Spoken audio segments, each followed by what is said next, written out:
Good morning, नमस्कार, स्वागत है आपका स्टडी IQ यूट्यूब चैनल पर। हमारी चल रही थी रेलवे की सीरीज का आज हमारा डे 128 है और आज हम लोग डिस्कस करेंगे मॉक टेस्ट नंबर 23। सलेबस अपना स्टार्टिंग के 90 डेज में हो गया था, फिर अगली 15 क्लासेज में हमने रिवीजन कंप्लीट कर दिया था। इन मॉक टेस्ट का जो लेवल चल रहा है वो रेलवे के कंपैरिजन में आपका काफ़ी हाई रहता है। इनको ध्यान से देखें क्योंकि रेलवे के जितने भी पेपर थे सबका ऑल ओवर कंक्लूजन ये निकाला तो ये मिला कि भाई अब तक जो सवाल पूछ रहा है और पास्ट ईयर्स में जितने भी सवाल पूछे गए हैं सिर्फ अगर उन्हीं को हम लोग करेंगे तो वो आपको एकदम आसान लगेंगे। इसलिए इन पेपर्स के अंदर इन्वॉल्वमेंट किया गया है SSC के पूछे गए सवालों का। इनको ध्यान से देखें। आप भविष्य में अगर SSC की एग्ज़ाम देते हैं या स्टेट लेवल की कोई भी एग्ज़ाम देते हैं, CDS की एग्ज़ाम देते हैं तो बिल्कुल आपकी मैथ शून्य एग्जाम के कंपैरिजन में भी अच्छी खासी इंप्रूव हो जाएगी। सेशन स्टार्ट करने से पहले ज़रूरी बात, ये आपको दिख रहा है टेलीग्राम पर जाएं, सर्च करें वासु स्टडी IQ। ये अपना टेलीग्राम का चैनल है जहां पर आपको डेली बेसिस पर क्लासेस के लिंक और PDF प्रोवाइड करवाए जाते हैं। नीचे वाला पार्ट अपना डाउट ग्रुप है, यहाँ आप एग्ज़ाम रिलेटेड अपने डाउट्स पूछ सकते हैं। तो चलिए फिर आज के सेशन का पहला सवाल आपके सामने। नोटबुक पेन लेकर के बैठा करें, जैसे ही सवाल आप देखते हैं तुरंत के तुरंत उसको अटेम्प्ट करने का प्रयास करें। ट्रिग्नोमेट्री का सवाल है। Sec square 28 degree minus cot square 62 degree plus sine square 60 plus cosec square 30 degree. इसकी वैल्यू आपको निकालनी। अब देखो साइन 60 है, कोसेक 30 है, इनकी तो वैल्यू पता ही है। इश्यू किस में आया? Sec square 28 minus cot square 62।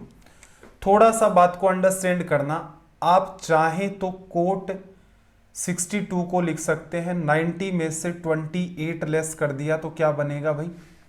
Coat 62। इसको सोल्व कर दोगे। लेकिन अगर आपने 90 का यूज किया है तो यही बात आगे किस में कन्वर्ट हो जाएगी भाई? 10 में। और ये जो एंगल है ये एज इट इज आ जाएगा। ये बात आपको अच्छे से सिखाई जा चुकी है, इसका लॉजिक भी आपको अच्छे से एक्सप्लेन किया जा चुका है कि ऐसा क्यों होता है। आपने ये सारा काम पहले ही कर रखा है तो आप एग्जाम के अंदर कैसे डील करेंगे देखना। Sec square 28 minus tan square 28, तो इसका मतलब क्या हुआ? थीटा दोनों में ही सेम है। थीटा 28 से हम लोग रिप्लेस कर देते हैं तो क्या बनाइए? Sec square theta minus tan square theta, जो कि क्या होता है आपका भाई? 1 रखा। साइन 60 की वैल्यू √3/2 स्क्वायर कर दोगे तो कितनी आ जाएगी? 3/4। साइन 30 1/2 होता है, कोसेक 30 2 होगा, 4 इसमें बन जाएगा। 4 LCM आ गया, ये बना लो 5 5 4 20 और 3 23। ये आपका हो गया रिजल्ट। ऊपर वाली बात लिखने की नीड नहीं थी, सीधे सीधे आप इसको डील कर सकते थे। चलो भाई, सवाल नंबर 2 आपके सामने टाइम एंड वर्क का सवाल है। टाइम एंड वर्क हमने पढ़ लिया था तो यहां प्रयास करेंगे कि ऐसे सवालों को एग्जाम में आप कैसे डील करें। देखना जरा, बी की तुलना में ए 40% अधिक दक्ष है, 40% मोर इफिशिएंट है, और बी की तुलना में सी 20% कम दक्ष है। एक साथ मिलकर के वे तीनों किसी काम को 15 दिन में पूरा करते हैं। बी अकेले ही उस काम का 75% कितने दिनों में पूरा करेगा? ठीक है। इफिशियंसी का रेशियो चाहिए तो देखो एग्जाम अप्रोच पर ही फोकस करते हैं हम लोग, सीधे सीधे डिटेल में नहीं सोल्व करेंगे कि एग्जाम के अंदर ऐसे सवालों को आप कैसे डील करें। बी के कंपैरिजन में ए की इफिशियंसी और बी के कंपैरिजन में ही सी की इफिशियंसी। 40% का मतलब क्या होता है भाई? 2/5। इसका मतलब बी की इफिशियंसी अगर हम लोग 5 मान ले, तीनों एक सीक्वेंस में ही लिखेंगे ए बी और सी, तो ए की क्या होगी भी? 40% ज्यादा, 2 ज्यादा तो कितना हो गया भी? 7। बी के कंपैरिजन में सी 20% कम इफिशिएंट है, 20% 1/5 होता है तो 5 में से 1 लेस कर दोगे 4 हो गया तीनों की इफिशियंसी। ये जो छोटा सा पार्ट है ए लिखना, बी लिखना, सी लिखना, ये भी मैं आपको क्यों अवॉइड करवाता हूं? इसके पीछे का सिंपल सा रीजन है, आप पूरे पेपर में, जैसे हम लोग CGL मेंस की बात करें 100 सवाल है, ये मान के चलो 40-50 सवालों में आपको इस टाइप से डेटा लिखना पड़ता है, ABC, राम श्याम मोहन XYZ। तो आप अगर उस सीक्वेंस को ब्रेक कर देंगे तो क्या होगा, आपकी आदत में ही आ गया, तो आप आधे ही सवालों में A B C X Y Z इस हिसाब से लिखेंगे, आधे सवालों में तो नहीं लिखेंगे। और आप ए बी सी लिखते हैं तो भी आपके 5-7 सेकंड किल होते हैं।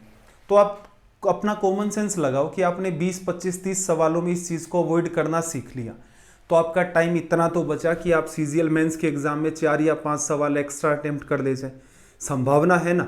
तो आप अपनी आदतों को सुधारें।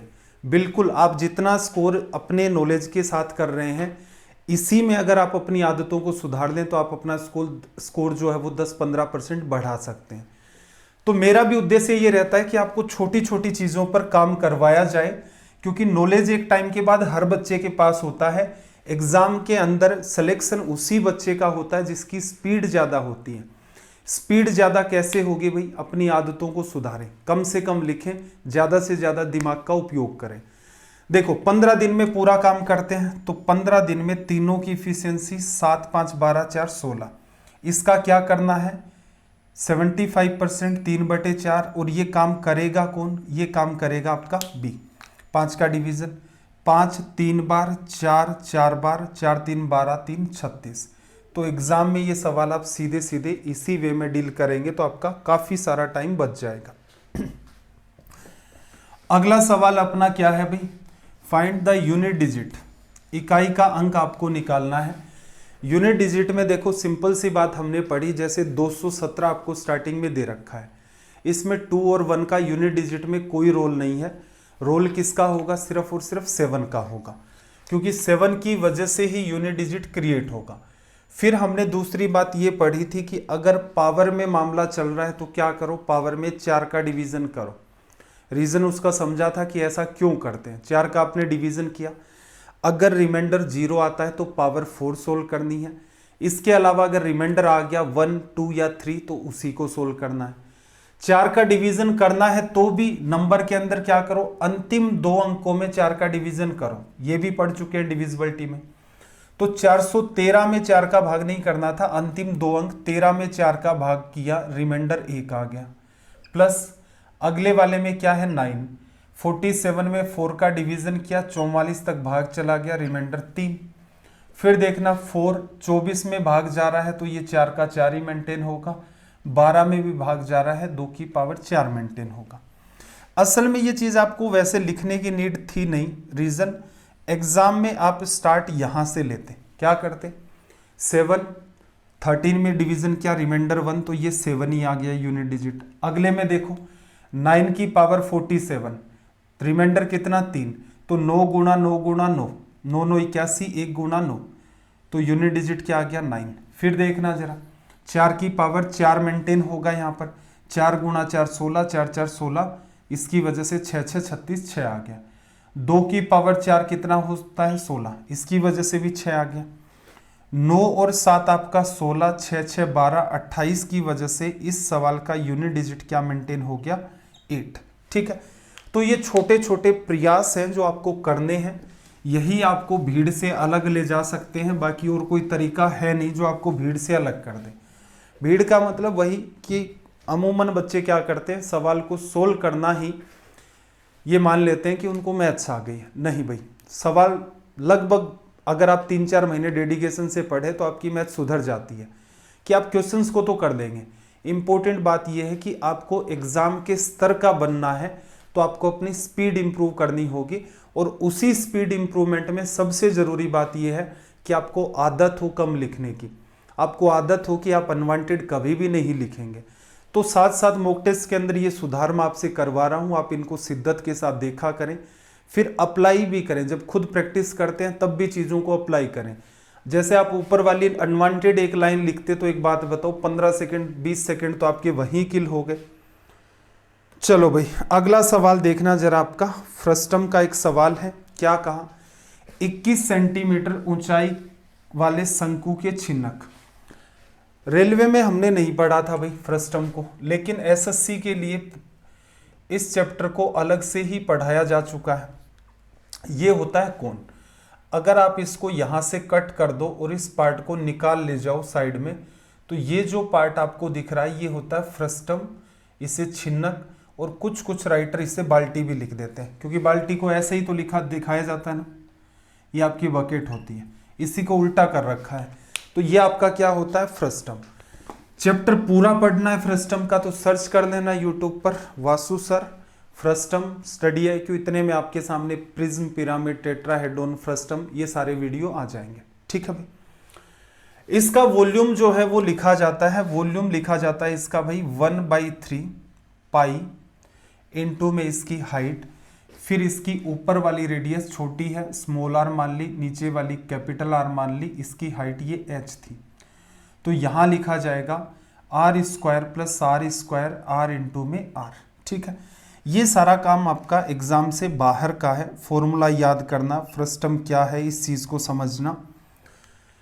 देखो अच्छा, इंग्लिश के अंदर देखो यहाँ थोड़ी सी समस्या है, 3 सेंटीमीटर 2 सेंटीमीटर, ऐसा करो इसकी रेडियस को 3 और 2 सेंटीमीटर कर दो। हिंदी के अंदर डायमीटर दे रखा है, उसकी रेडियस कर देना 3 और 2 सेंटीमीटर। ठीक है भाई, ये सुधार कर दो। सवाल सोल्व करते तो क्या करते भाई, 1/3 पाई 22/7, हाइट कितनी भाई 21, रेडियस 3 और 2 करनी है आपको, तो 3 का स्क्वायर 9, 2 का स्क्वायर 4, 3 गुणा में 2 आपका 6, 21 से 21 कैंसिल आउट हो गया। ये वाली जो वैल्यू है 6 4 10 और 9 19, 19 गुणा 2 38, 19 2 38, 38 में 3 जोड़ा तो 41 आ गया, 418 आपका क्या होगा रिजल्ट। सीधे सीधे आप डील कर सकते थे, चेंज ये करना है, इसको आप रेडियस में कन्वर्ट कर लो। अगला सवाल देखना, इसने क्या कहा कि इस डेटा का 10th डिजिट बताना है। ठीक है भाई, यूनिट डिजिट नहीं बताना, यूनिट डिजिट तो एकदम आसान हो जाता है, एकदम नकली लेवल के सवाल होते हैं। तो फिर क्या सिखाया था आपको, उस बात को थोड़ा सा ऑब्जर्व करना, थोड़ा डिटेल में देख लेते हैं। नंबर आपके पास 13799 इंटू में 96 इंटू में 996।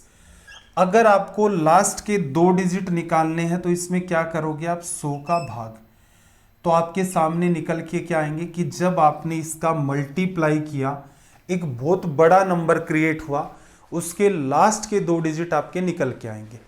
ठीक है, तो बेटर क्या रहेगा, लास्ट 2 डिजिट्स आप निकाल लो यहां से। तो एग्जाम में आप इसकी शुरुआत कहां से करते ये देखना जरा, स्क्रीन पर दिख रहा था, रिमाइंडर थ्योरम आपने पढ़ रखी है, 100 का भाग देना है। इसमें जब आप 100 का डिवीजन करोगे तो आपका क्या आ जाएगा, रिमाइंडर भाई -1, सिखाया जा चुका है क्यों होता है, कैसे होता है। 96 में करोगे तो -4, फिर 96 में ही करना है -4, 4 4 16 और -17 आ गया। जब भी कभी रिमाइंडर नेगेटिव आता है तो जिसका डिवीजन करते हैं उसी को ऐड कर दो, तो यहां से क्या बन गया 83। तो इसका मतलब मैं ये कह सकता हूं, जब मैं इसका मल्टीप्लाई करूंगा तो उसके लास्ट में जो 2 डिजिट निकल के आएंगे वो क्या होंगे 83। ये यूनिट डिजिट है, आपसे क्या पूछा है 10th डिजिट, तो इसका मतलब ये जो 8 है ये आपका बन गया यहां से आंसर।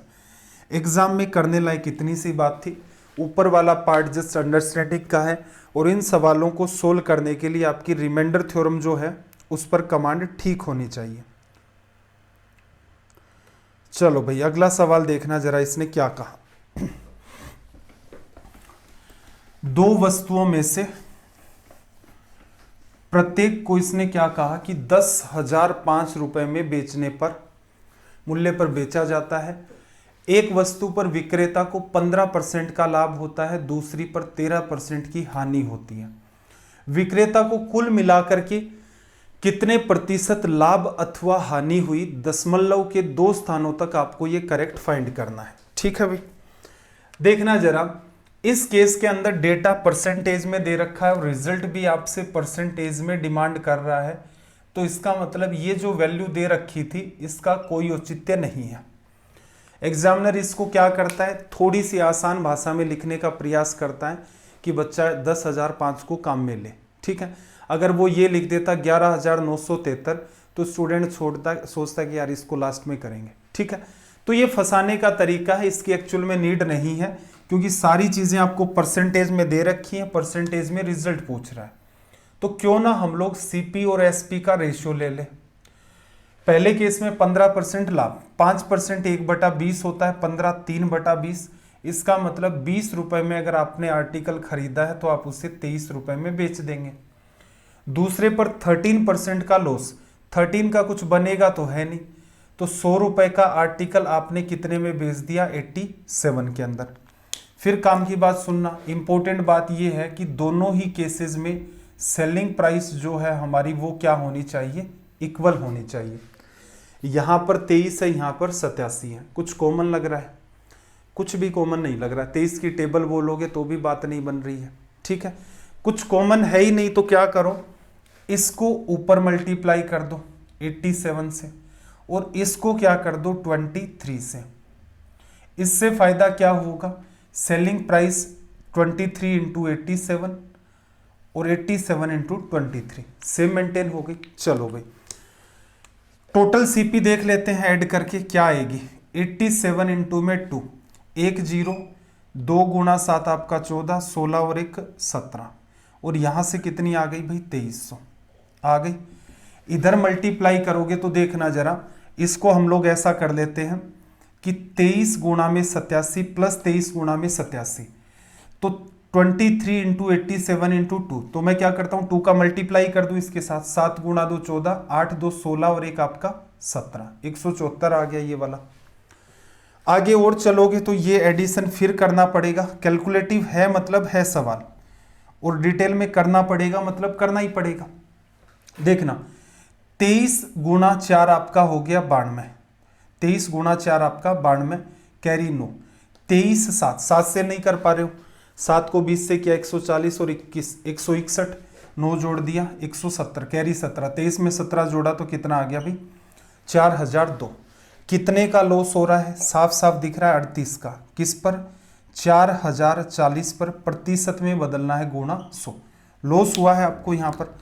इसे जब आप सोल्व करेंगे तो देखना ये इससे कट गया, 2 से इसको काट दो, 2 से इससे काट दो, यहाँ 4 से काट दो तो ये कितना आ गया भाई 95 डिवाइड बाई 101, वैल्यू क्या आएगी, भाग नहीं जा रहा है पॉइंट, फिर 9 बार के आसपास चला गया।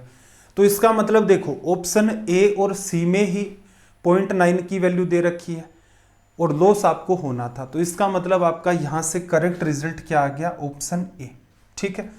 तो ये जो सवाल है इसके अंदर आप और कोई सुधार कर नहीं पाएंगे, ज्यादा से ज्यादा सुधार कर सकते हैं तो आप अपनी सीपी और एसपी वाली जो बात है उसको क्यों लिखें, वो बिना लिखे स्टार्ट कर सकते हैं, ये अनवांटेड एरोज वगैरह बनाने की भी नीड नहीं होती है।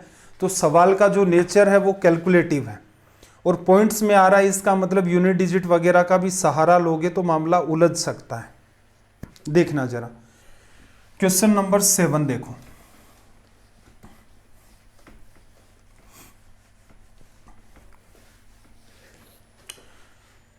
सेवन नंबर में क्या कहा कि एक रेलगाड़ी बिना रुके, नॉन स्टॉप मतलब 65 किलोमीटर प्रति घंटा की औसत गति से और रुकने के साथ 52 किलोमीटर प्रति घंटा की औसत गति से चलती है। रेलगाड़ी औसतन प्रति घंटा कितने मिनट रुकती है। सिंपल टाइप के सवाल होते हैं। अब इंपॉर्टेंट बात यह है कि यहाँ पर कोई पर्टिकुलर डिस्टेंस आप अज्यूम कर लें, तो डिस्टेंस अज्यूम कर लोगे, स्पीड आपके पास है, आप एक दिमाग लगा ले जाएंगे कि अगर ये नॉन स्टॉप चलती तो इतने घंटे में और रुक रुक करके चलती तो इतने घंटे में, ठीक है। वहीं से आपको आइडिया लग जाएगा कि ये पूरी जर्नी के अंदर कितनी देर रुकी है। तो यहां से देखो 65 को अगर आप गौर से देखो तो 13 गुणा 5 है और 52 को देखोगे तो 13 गुणा 4 है, तो एलसीएम लोगे तो 13 तो दोनों में है ही है, एक में 5 है और एक में 4 है, ये आपने ले लिया इनका एलसीएम और ये आपकी क्या है टोटल डिस्टेंस, ठीक है।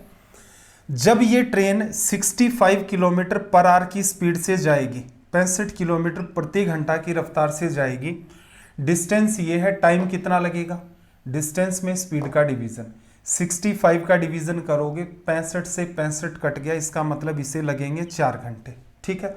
कब, जब इस दूरी को ये चलेगी नॉन स्टॉप तो 4 घंटे में कवर कर लेगी। फिर देखना अगर 52 की स्पीड से ये चलती है सेकंड केस में, तो इसमें डिस्टेंस तो है ही, स्पीड का डिवीजन कर दो, 13 4 52 से 52 कट गया, कितना टाइम लगा 5 घंटे। तो यहां से ये तय हो गया कि ये लगातार चलती है तो 4 घंटे लगते हैं, रुक रुक करके चलती है तो इसे 5 घंटे लगते हैं। तो यहां से आप कह सकते हो इस 5 घंटे की पूरी जर्नी में 4 घंटे तो इसे वैसे चलना ही पड़ेगा और 1 घंटे ये रुक जाती है। कितना पार्ट रुकी भाई? 1 घंटे रुकी। कितनी दूरी में? 5 घंटे जब ये चलती है तो 1 घंटे रुक जाती है। आपसे पूछ रहा है एवरेज 1 घंटे में कितना, तो पूरी जर्नी का 1/2 पार्ट ये रुक जाती है। यही बात आप 1 घंटे के लिए करना चाहते हैं तो इसका मतलब हर घंटे ये 12 मिनट आपकी रुक जाती है। ठीक है, एलसीएम को बहुत सुंदर सुंदर बनाने की नीड नहीं थी, सीधे सीधे आपका ये सवाल सोल्व हो सकता है। और ये सीधे क्यों होंगे? अगर दिमाग में कोई कंफ्यूजन नहीं है तभी ये सोल्व हो पाते हैं। अगर दिमाग में कंफ्यूजन चलेगा तो सीधे सीधे सोल्व नहीं होंगे भाई। पहले पता तो हो कि क्या किया, क्यों किया। 8 नंबर में देखना क्या कहा, किसी वृत्त की जीवाएं कोड्स ए बी और सी डी को बढ़ाने पर वृत्त से बाहर बिंदु पी पर मिलती हैं। ए बी की वैल्यू 6 दे दी, सी डी की वैल्यू 3 दे दी, पी डी की वैल्यू 5 दे दी, पी बी की वैल्यू पूछ रहा है। तो सिंपल सा है, कोड की प्रॉपर्टी पढ़ चुके हैं, बाहर मिलती हैं तो डायग्राम ऐसा ही बनेगा। मार्किंग कर दो भाई, ए बी और सी डी को बढ़ाया है तो ए से बी पर गए, बी को बढ़ा दिया। सी डी को बढ़ाने का मतलब ये हुआ सी से डी पर गए, डी को आगे बढ़ा दिया। ए बी की वैल्यू आपको 6 गिवन है, सी डी की वैल्यू आपको 3 गिवन है, पी से डी की वैल्यू 5 गिवन है और पी से बी की वैल्यू आपने एक्स मान ली। एक एरर हो जाती है इस सवाल के अंदर, एरर को नोट करना। क्या कि कोई बच्चा सीधे ही लिख ले क्या 6 गुणा में x बराबर 3 गुणा में 5, तो यहां से x की वैल्यू कितनी आएगी 2.5, जो कि गलत है। ठीक है, 2.5 वैसे एग्जामिनर कोई खास चालाक नहीं लग रहा है ऑप्शन बनाते टाइम, बाकी ये चालाकी की जा सकती है क्योंकि बहुत सारे बच्चे इसमें गड़बड़ कर देते हैं। हमने क्या सीख रखा भाई? हमने सीख रखा है कि PD इंटू में PC होगा, PB इंटू में PA होगा। तो आप सीधे सीधे शुरुआत क्या करते, x इंटू में ये पूरी दूरी कितनी है 6 + x और इक्वल्स टू में क्या आ जाएगा 5 गुणा में 5 3 8, तो कितना भाई 40। x की वैल्यू बाई ऑप्शन रख लो जैसे 4 रखोगे 6 4 10 गुणा 4 40, इसका मतलब 4 इसको जस्टिफाई कर रहा है, यही आपका रिजल्ट हो गया। डायग्राम आप सीधे सटीक बना सकते थे, अवॉइड कर सकते हैं वैसे डायग्राम। एसएससी की तैयारी कर रहे हैं तो बिल्कुल आपको डायग्राम्स को अवॉइड करना है, अदरवाइज रेलवे में अपना काम ऐसे ही धूमधाम से चल जाएगा। सवाल नंबर 9 को देखना जरा, क्वेश्चन नंबर 9 में इसने क्या कहा।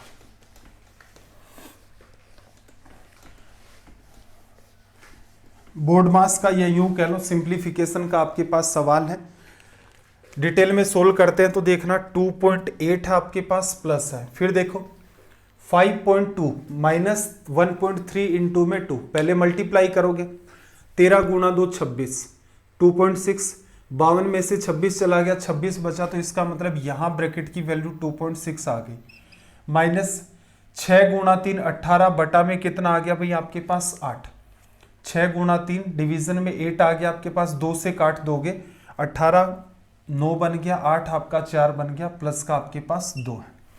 इन दोनों का एडिशन करना जरा, 8 और 6 14, ठीक है, 2 2 4 5.4, इसको भी ऐड कर दो 7.4 माइनस 4 2 8, फिर 2 बार डिवीजन, फिर 5 बार, एक जीरो उठा लो यहाँ पर, 40 में से 25 चला गया आपका 15 और यहाँ से वैल्यू बची आपके पास 5, तो रिजल्ट कितना आएगा भाई 5.1 मिनट। क्या गड़बड़ हुई है, 5.15 ही आना चाहिए था।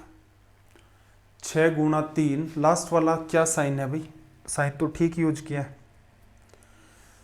13 गुणा में 2 26 आ गया, 26 इसमें ऐड करोगे 5, 1 मिनट 1 मिनट 1 मिनट, देखो देखो गड़बड़ कर रखी है ना, 8 6 14, 2 2 4 5, 5 और 2 7, अच्छा ये तो सेम ही बन रहा है, और 6 गुणा 3 18 बटे 9, 9 में डिवीजन किया 2 बार, फिर एक बचा 2.5, ठीक, 7 में से 5 5 ठीक है, अभी देख लेना कोई गड़बड़ हो तो करेक्ट कर देना, ऐसा कोई वो चमत्कारिक सवाल तो है नहीं जो सोल्व नहीं होगा, और अदरवाइज इसी को करेक्ट आंसर मान लेना। नेक्स्ट क्वेश्चन देखना भाई, अलजेब्रा का सवाल। अलजेब्रा का मतलब है रेलवे के लिए 5-6 फॉर्मूले हैं गिने चुने, वो आपको आने चाहिए और हर डायरेक्शन में आने चाहिए। ए प्लस बी की वैल्यू 3 दे दी, ए प्लस बी की वैल्यू 5 दे दी और ए इंटू बी की वैल्यू 3 दे दी। या तो आपको ए और बी की वैल्यू पता चल जाए तो आप सीधे सीधे ए क्यूब प्लस बी क्यूब निकाल लेंगे। नहीं पता चल रही है तो क्या करोगे, फिर अप्लाई करोगे formula. A cube plus B cube आपका क्या होता है भाई, आपका A cube plus B cube होता है ए प्लस बी, फिर ब्रैकेट में आप लिखते हो A square plus B square minus का ए बी। ठीक है, आपके पास ए प्लस बी की वैल्यू है, आपके पास ए बी की वैल्यू है, आपके पास A square plus B square की वैल्यू नहीं है। तो आपको मैंने कहा था कि इस फॉर्मूले को आप ऐसे भी याद रखना, ए प्लस बी ब्रैकेट में ए प्लस बी का होल स्क्वायर, क्या आ जाएगा भाई यहाँ पर 2ab माइनस ए बी, उस 2ab को खत्म करना है, माइनस का 2ab करोगे, ऑलरेडी माइनस ए बी है तो दोनों मिलकर के और ये इसके साथ 3ab बना लेंगे। ये जिस बच्चे को पता है वो एग्जाम हॉल के अंदर क्या करेगा, कुछ कलाकार बच्चे तो वहाँ फॉर्मूला बनाने में लगे होंगे, कुछ ऐसे भी कलाकार होंगे जो वैल्यू पुट के चक्कर में पड़े होंगे कि यहाँ पर क्या करें, बी को 0 कर देते हैं, ए की वैल्यू 5 होगी, 5 का क्यूब 125। ठीक है, वो सबसे वाहियात तरीका है, वैल्यू पुट हो ही नहीं रही है, अनवांटेड तरीके से नहीं करनी। ए प्लस बी की वैल्यू 5 आ गई, फिर ब्रैकेट में 5 5 25 आ गया, माइनस 3 9 आ गया, ये बना 16, 16 5 आपका रिजल्ट हो गया कितना भाई 80। असल में एग्जाम अप्रोच आपकी इतनी ही थी अगर आपने पहले ठीक ठीक इन चैप्टर के ऊपर काम कर रखा है।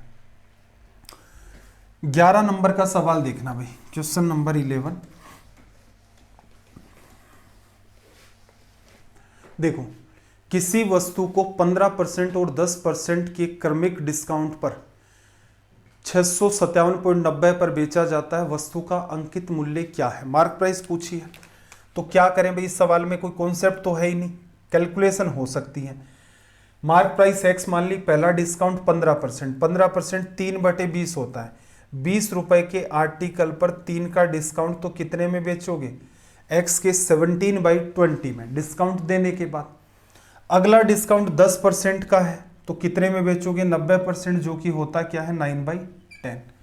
और फिर फाइनली आपके पास कीमत आ गई ये वाली, लिखा जा सकता है। चलो भाई, इसे हम लोग अगर सोल्व करें तो यहां से ऑब्जर्व करना, 2 0 गुणा होंगे, इसका पॉइंट खत्म कर देंगे, रिजल्ट परफेक्ट आ रहा है, इसका मतलब आपका मन करे वहां से कटिंग कर दो। यहां से शुरू करते हैं, 9 7 आपका 63, 9 3 आपका 27 और 1 आ गया। ठीक है, 17 से काटोगे, 17 4 आपका 68, 5 बचा, 17 3 51, एक उधर से आपका 0 भी बचा हुआ है। x की वैल्यू निकालोगे, 430 का जस्ट डबल आपको करना है, 860 रुपए आ जाएगा। तो इस सवाल का उद्देश्य अगर आप इसे देखते हैं गौर से तो समझ आता है कि एग्जामिनर आपसे कैलकुलेशन करवाना चाह रहा है। क्वेश्चन नंबर 12 देखो, कोट थीटा की वैल्यू 3/4 है, sine theta cos theta minus tan theta. एक बात बताओ, कोट थीटा होता क्या है भाई, बेस अपॉन में परपेंडिकुलर। तो यहां से 3/4 आपको दे रखा है, ये वैल्यू आपकी बेस की, ये वैल्यू परपेंडिकुलर की, तो हाइपोटेनस क्या होगा 5। लिखने की नीड नहीं थी एग्जाम में, सीधे सीधे क्या करते भाई, साइन थीटा, यहां से स्टार्ट होता आपका एग्जाम का सॉल्यूशन। साइन थीटा परपेंडिकुलर दिख रहा है, 3 4 की वजह से हाइपोटेनस भी दिख रहा है। कोस थीटा में अगेन बेस तो क्या आना है 5, और ये परपेंडिकुलर बेस आपका कितना हो गया 3, एलसीएम 5 आना ही था। टेन थीटा इसका जस्ट इंटरचेंज कर दो, 4/3 हो जाएगा। एलसीएम लिया, कितना आ गया भाई आपके पास 15, 7 को 3 से करोगे 21, 5 को 4 से करोगे 20, लेस हुआ, रिजल्ट क्या बन गया 1/15। ये कैलकुलेशन के मामले में छोटे छोटे सुधार हैं, प्रयास करना, साथ साथ करते रहोगे तो वही है कि एक महीने 2 महीने के बाद ये मामला आपका एकदम आसान हो जाएगा। अगले सवाल की लैंग्वेज को रीड कर लो एक बार। देखो, इस सवाल में इसने आपसे क्या कहा, यदि ओ केंद्र वाले एक वृत्त का व्यास ए बी है, सी डी इस तरह की जीवा है जिसे ए बी सी डी क्या बनता आपका एक समलंब, एंगल बी ए सी आपका 25 डिग्री है, एंगल सी ए डी की वैल्यू आपसे पूछ रहा है। एक आपके पास है सर्कल, ठीक है भाई, और यहाँ पर इसका ए बी जो है वो क्या है, डायमीटर। ए बी अपना डायमीटर हो गया। A B C D trapezium बन रहा है, तो इसको कुछ ऐसा सा आप मिला लो। इसको आपने ऐसा मिला लिया, ये आपका हो गया सी, ये आपका हो गया डी। ठीक है, अब इसने क्या कहा, एंगल बी ए सी की जो वैल्यू है, बी ए सी की वैल्यू, बी ए और आपका ये सी, ये वैल्यू इसने आपको दे दी है कितनी, 25 डिग्री। और आपसे पूछ क्या रहा है, आपसे पूछ रहा है कि एंगल सी ए डी की वैल्यू क्या होगी। चलो भाई इसे सोल्व करें अगर हम लोग, तो देखना जरा, ये आपकी वैल्यू हो गई 25 डिग्री, ये डायमीटर की वजह से ये एंगल आपका बन जाएगा यहाँ 90 डिग्री, 25 90, तो यहाँ पर ये वैल्यू आपकी कितनी हो गई, 65 डिग्री लिखा जा सकता है। ठीक है, इसकी वैल्यू आपको निकालनी है, तो क्या कर लें, इस वैल्यू को भी यहाँ लिख देते हैं। चलो हम इस वैल्यू को यहाँ पर लिखेंगे, तो 65 की वजह से ये वैल्यू आपकी निकल के आ जाएगी 115 डिग्री। ठीक है, 5 जोड़ोगे 120, 60। अब थोड़ा सा ऑब्जर्व करना इस बात को कि ट्रेपीजियम है, इसका मतलब ये दो पैरेलल लाइन होंगी, और हमने सीख रखा है कि जब भी कभी दो पैरेलल लाइन को तीसरी लाइन कट करती है, तो ये एंगल अगर x है और ये y है, तो यहाँ से x प्लस वाई का सम कितना बनता है भाई, x प्लस वाई का सम बनता है 180 डिग्री। ट्रेपीजियम है तो इसका मतलब ये दो पैरेलल लाइन है, इनको तीसरी ने काटा, तो आप कह सकते हो कि 115 क्वेश्चन मार्क प्लस 25 180 इनका सम बनेगा। तो आप कह सकते हो क्वेश्चन मार्क प्लस दोनों को ऐड करना, 5 140 हो गया बराबर 180 डिग्री होगा, तो क्वेश्चन मार्क का रिजल्ट आपका बन जाएगा 40 डिग्री। ऑप्शन बी थोड़ा सा ठीक सवाल, आप इसको मान सकते हैं। आई होप बात समझ में आ गई होगी। चलिए फिर क्वेश्चन नंबर 14 की बात कर लेते हैं। सिमिलरिटी के सवाल भी आजकल उठाने स्टार्ट कर दिए हैं। रीज़न यही है कि सीरीज़ को थोड़ा सा आपके लिए बेनिफिशियल बनाया जाए, कि सिर्फ रेलवे तक ही आप फोकस ना रहे। अभी रिसेंट में जैसे आईबी का एग्ज़ाम होगा, मई एंड और जून के स्टार्टिंग में सीजीएल का एग्ज़ाम होगा, ऐसे ही सीएचएसएल सीपीओ, तो उनके अंदर ये सवाल आपको देखने को मिलते हैं, तो आप वो भी चीज़ें सीखें। ट्राइंगल एबीसी जो है वो क्यूआरपी के सिमिलर है। एक तो हमेशा ही ध्यान रखना, जो पैटर्न चल रहा है उसी पैटर्न को फॉलो करना है। एबीसी सिमिलर किसके है, पीक्यूआर नहीं दिया इसने, इसने दिया क्यूआरपी। तो इसका मतलब क्या है, AB की जगह QR होगा, BC की जगह RP होगा, CA की जगह PQ होगा। ठीक है भाई, मार्किंग दे दी इसने, PQ की 6, P से Q की 6, Q से R की वैल्यू 8 और P से R की वैल्यू 10, ये आपको वैल्यू दी। फिर कहा कि ट्राइंगल ABC और PQR का एरिया कितना है, 4। तो यहां से थोड़ा सा डिटेल में समझा रहा हूं क्योंकि सिमिलरिटी हमने नहीं पढ़ी। इस वाले का एरिया 1 है और इस वाले का एरिया 4 है। एरिया यूनिट जो भी होगी वो स्क्वायर की फॉर्म में होगी, चाहे मीटर स्क्वायर हो चाहे सेंटीमीटर स्क्वायर हो। ठीक है, एरिया से अगर आपको लेंथ में जाना है, एरिया से अगर आपको लेंथ में जाना है, लेंथ की यूनिट होती है सेंटीमीटर। इसका मतलब आपको इसका अंडर रूट करना है। अंडर रूट जब आप करेंगे तो 1 का अंडर रूट 1 और 4 का अंडर रूट 2। ये बात वैसे लिखने वाली नहीं थी इस सवाल के अंदर, हमने पढ़ा नहीं है, इसी वजह से मैं आपको लिख लिख करके एक्सप्लेन कर रहा हूं। कल को अगर आपको लेंथ की वैल्यू ऐसे दे दी 1:2 और आपको एरिया का रेशियो निकालना है, तो एरिया सेंटीमीटर स्क्वायर होता है, सेंटीमीटर आपको दे रखा है, स्क्वायर कर दो 1:4। ठीक है, ऑल ओवर जब सब कुछ आप सिमिलरिटी में पढ़ लेते हैं तो आप एक कंक्लूजन पर पहुंच जाते हैं कि सिमिलरिटी असल में साइन रूल होता है, और ऑल ओवर यूनिट को बैलेंस करना ही इसके अंदर इंपॉर्टेंट टास्क होती है। उसी से अपने एग्जाम के सवाल सोल्व होते हैं।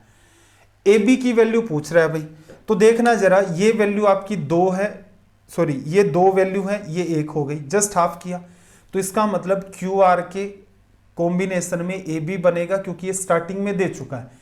अपने मन से पी क्यू आर मत लेना, इसका जस्ट हाफ कर दोगे तो ए बी की वैल्यू यहां से कितनी निकल के आएगी, 4 निकल के आ जाएगी। ठीक है भाई, आई होप बात समझ आ गई होगी। एसएससी एग्जाम में जब इस सवाल को डील किया जाता है तो कोई डायग्राम नहीं बनाया जाता।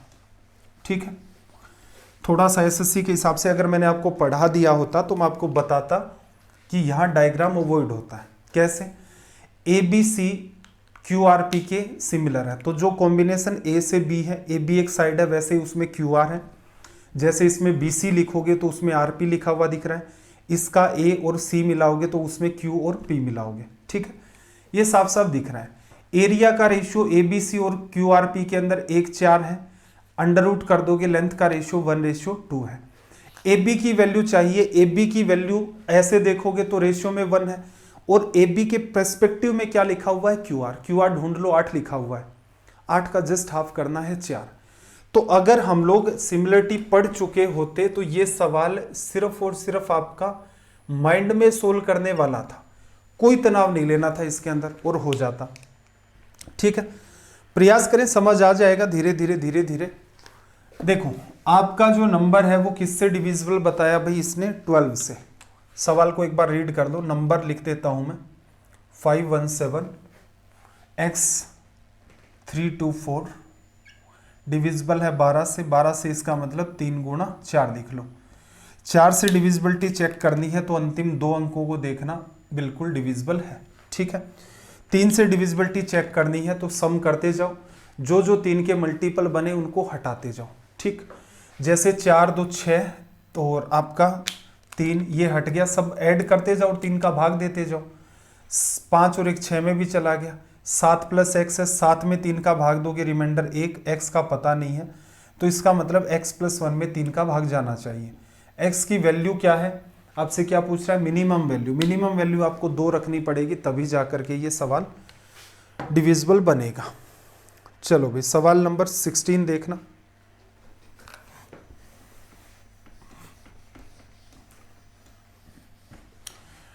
देखो इसने आपसे क्या कहा, AB का रेशियो 5:3 है, 8A - 5B ratio 8A + 5B, ये वैल्यू आपको निकालनी है। तो इसमें हमने क्या सीखा है, कोई तनाव नहीं लेना है। A की वैल्यू 5 है, B की वैल्यू 3 है, इसी को मानते जाओ और सोल्व करते जाओ। तो क्या होगा भाई, 8 गुणा में आपका क्या आ जाएगा 5, 40। फिर देखना माइनस करोगे, B की वैल्यू 3 है तो 3 गुणा 5 15। फिर यही बात एडिशन करके लिखनी है, 8A + 5B। तो 40 में से 15 लेस कर दोगे, कितना आ जाएगा 25, और 40 में ऐड कर दोगे तो ये आ जाएगा 55। 5 से कैंसिल आउट किया, 5:11। ऑप्शन सी हमारा क्या हो गया यहाँ पर करेक्ट। सेम ही पैटर्न चल रहा था इसलिए तुरंत के तुरंत इसको हमने डील कर दिया। चलो भाई 17 नंबर के सवाल पर आ जाते हैं। लैंग्वेज को रीड करना जरा, क्वेश्चन नंबर 17 की।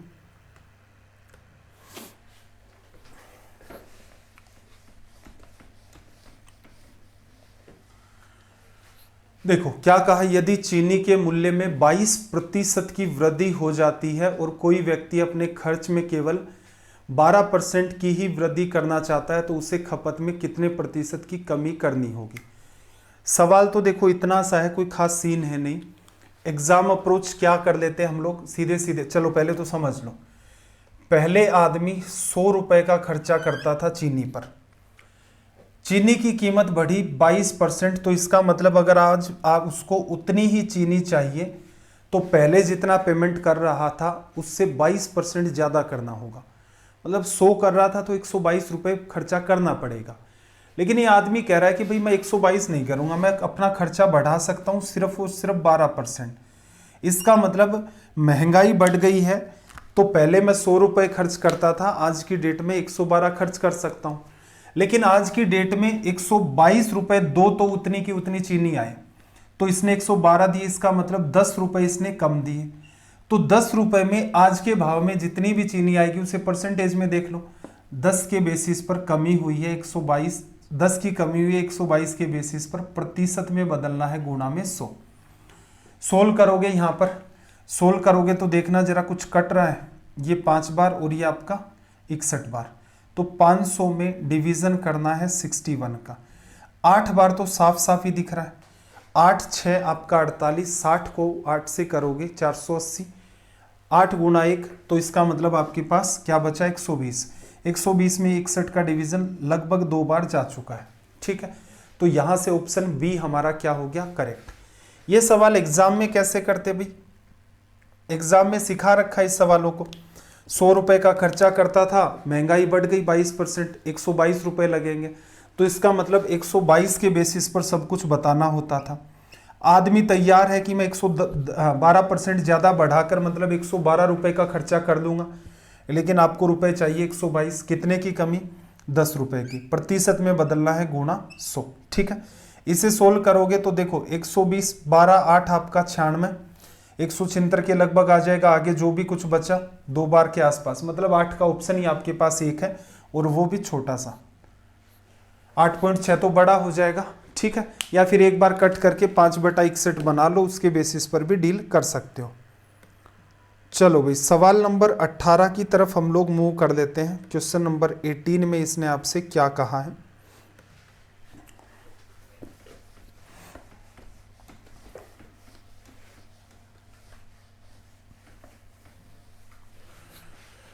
देखो, आपसे इसने पूछा a प्लस बी प्लस सी इसने आपको दिया, ए बी बी सी सी ए इसने आपको दिया, A cube plus B cube plus C cube minus 3abc आपसे पूछ रहा है। क्या पढ़ा था भाई? इसकी वैल्यू होगी a प्लस बी प्लस सी होगी, फिर ब्रैकेट में क्या लिखते थे? ए स्क्वायर बी स्क्वायर सी स्क्वायर माइनस आपके पास ए बी प्लस का बी सी और प्लस का सी ए। ठीक है भाई, ये हो गया। आपको क्या दे रखा है? आपको दे रखा है a प्लस बी प्लस सी दे रखा है, आपको दे रखा है ए बी बी सी सी है, आपको ये नहीं दे रखा। तो मैंने कहा था कि भाई इस फॉर्मूले को आप थोड़ा अच्छे तरीके से ध्यान रखना।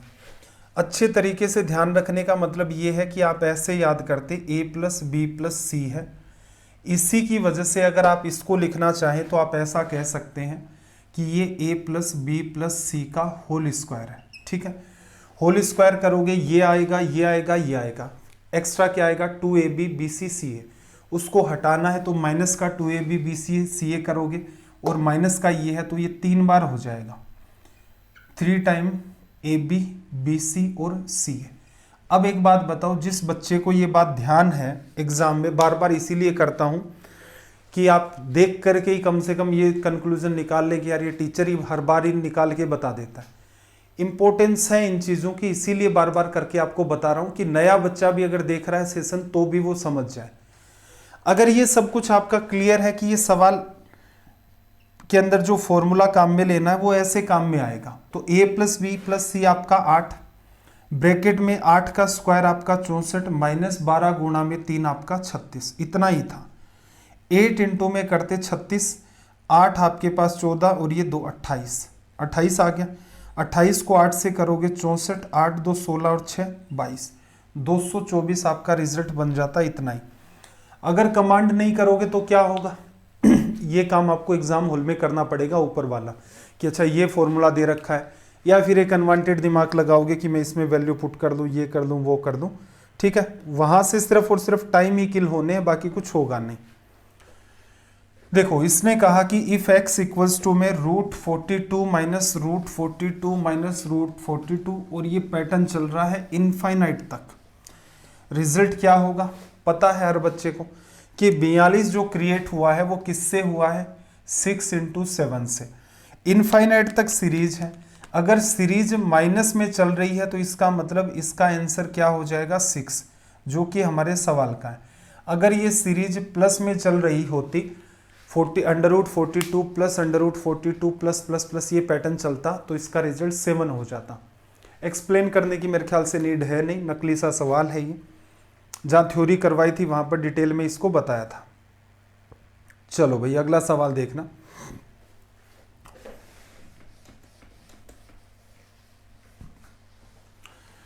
देखो, इस क्वेश्चन में इसने क्या कहा कि 45 विद्यार्थियों के औसत अंक 66 पाए गए।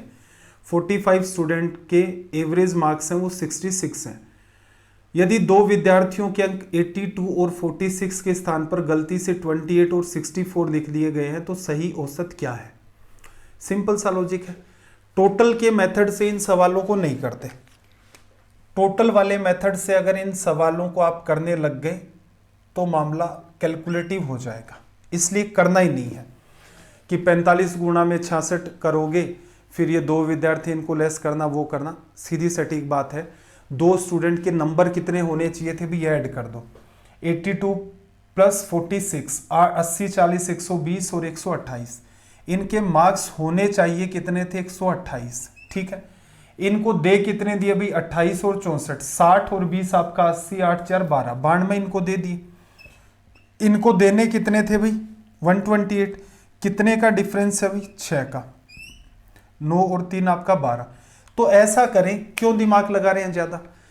92 इनको दे दिए, 128 इनको देने थे, तो 36 नंबर और दे दो ग्रुप के अंदर, तनाव ही खत्म हो जाएगा।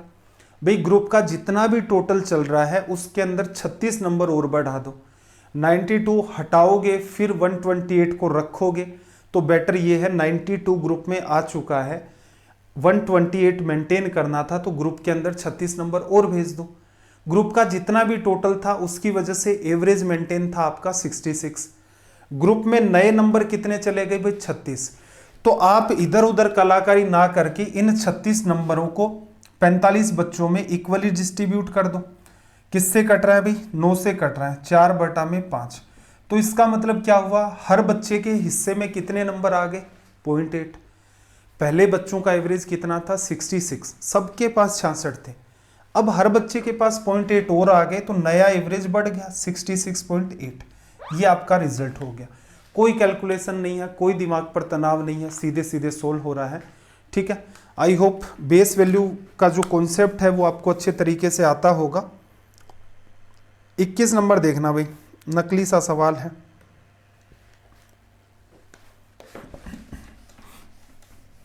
Question number 21।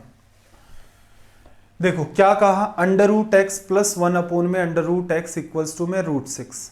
क्या करोगे? पूछा है x² + 1/x²। क्या करें भाई? स्क्वायर कर दें।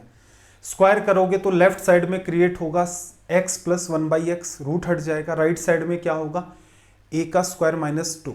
हमने पीछे 7 पैटर्न पढ़े थे, वो 7 पैटर्न इसी दिन के लिए पढ़े थे कि एग्जाम हॉल के अंदर सवाल आएगा तो वर्बली सोल्व करने का प्रयास करेंगे। तो √6 का स्क्वायर -2 करोगे, 4 आ गया। x + 1/x से स्क्वायर में जाना है तो स्क्वायर कर दो। राइट साइड में 4 है, रिजल्ट क्या देगा? 4 का स्क्वायर -2। 16 में से 2 लेस कर दिया, कितना आ जाएगा? 14। ऑप्शन ए आपका करेक्ट हो गया। जिस बच्चे ने एक भी बार ये पैटर्न नहीं पढ़ रखे हैं, रेलवे के लिए सर्च करना वासु सर अलजेब्रा, सीधे सीधे आपको वहां पर ये चैप्टर मिल जाएगा। ठीक है, एक बार आपने चैप्टर पढ़ लिया तो फिर वैसे ही तनाव मुक्त हो जाते हैं। देखो क्या कहा इसने इस सवाल के अंदर? इसने आपको इस सवाल में कहा कि ₹x की एक राशि पर 8.5% की दर से 2 वर्षों के लिए चक्रवर्ती ब्याज और साधारण ब्याज का अंतर 28.90 है। x का मान क्या है? बात को अंडरस्टैंड करो। ये प्रिंसिपल होता था, पहले साल के लिए क्या निकालते थे और दूसरे साल के लिए क्या निकालते थे? प्रिंसिपल का R%, यहाँ प्रिंसिपल का R%, इसका भी आप R% निकालते थे। ठीक है, इसे A नाम दिया, इसे A दिया, और यहाँ जो वैल्यू निकलेगी वो क्या निकल के आती थी? आपकी B निकल के आती थी। ऊपर वाला पार्ट जो था वो क्या होता था? हमारा सिंपल इंटरेस्ट। ये पूरा का पूरा पार्ट हमारा क्या होता था? Compound interest. और ये जो वैल्यू बचती थी पूरे में से SI को लेस कर दिया, तो ये बात हमारी होती थी CI - SI। ठीक है, तो असल में क्या करना है? x रुपए है, उसका 8.5% निकालोगे यहाँ आगे, उसका भी 8.5% निकालोगे यहाँ जाएंगे, जो कि क्या है? 28.90। तो चलो फिर एग्जाम में इस सवाल को डील करते हैं। डील करोगे तो क्या होगा भाई? देखो x का 8.5% निकाला, तो ये 8.5 डिवाइड बाई क्या आ गया? 100।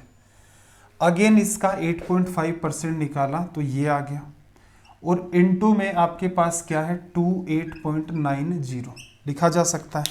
चलो भाई इसको सोल्व करोगे, ये 2 0, इसका पॉइंट हटा देंगे, 5 से इसको काटोगे ये आ जाएगा 20, और ये कितना आ जाएगा भाई? 1.7। 5 आ गया यहाँ, 20 आ गया, 20 को फिर काटोगे 5 से 4 बार, ये आ जाएगा 1.7। ठीक है, 1.7 का हम लोग क्या कर लेते हैं? 17 का डिवीजन करते हैं।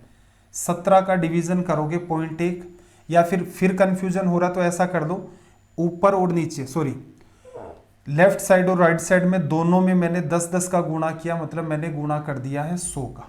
ठीक है, 17 का देखना, 17 एक बार, कितना बचा भाई आपके पास, 17 का डिवीजन करोगे, 17 एक बार हो गया और उसके बाद आपके पास बचा कितना, 11। 17 को 7 से करोगे तो 119, और ये इतना दिमाग ही क्यों लगा रहे हैं भाई, 17 का स्क्वायर आपका 289 होता है, कट गया। ठीक, x की वैल्यू क्या बची, 4 आ गया, फिर 1 0 2 0 3 0, तो रिजल्ट कितना देगा भाई आपका 4000। ठीक, एक छोटी सी बात हमने गौर नहीं की कि यहाँ 17 इंटू 17 इसका स्क्वायर 289 होता है, तो सीधे सीधे आप इसको काट देते और कैलकुलेशन एकदम आपकी स्मूथ हो जाती। चलो भाई सवाल नंबर 23 की बात कर लेते हैं।